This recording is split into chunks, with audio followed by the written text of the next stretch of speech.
Сәлем достар, менің арнама қош келдіңіздер. Жасалу жолы өте оңай және дәмді тамақтың бірі дымляманы жасайтын боламыз. Қазанымызға алдымен шемішке майымызды құйып аламыз. Бір бас жуамызды екі бөлікке бөліп, көл сығып турап, бір бөлігін қазанымыздың түбі жағына саламыз.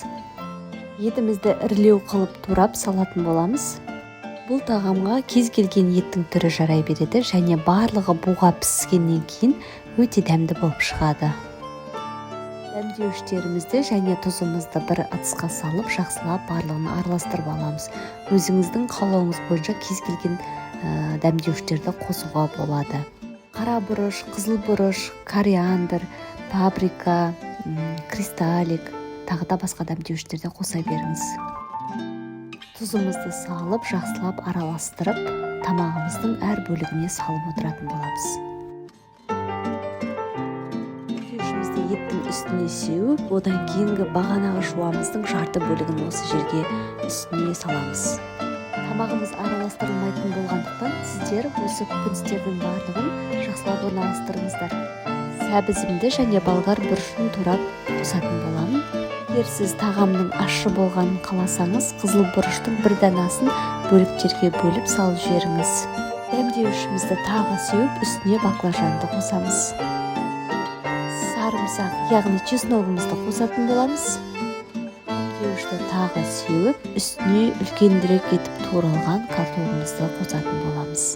Картоптың мол болғаны жақсы. Ыдысымызда қалған барлық дәмдеуіштерді қосып жібереміз және үстіне капустамызды турап саламыз.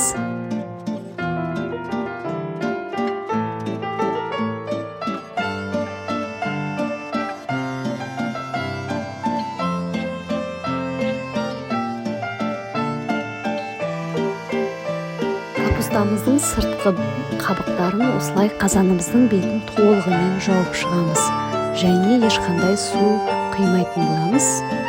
Өзінің еттің, көкөністердің өзінің суығы шығып, тамағымыз өте дәмді болып дайындалады.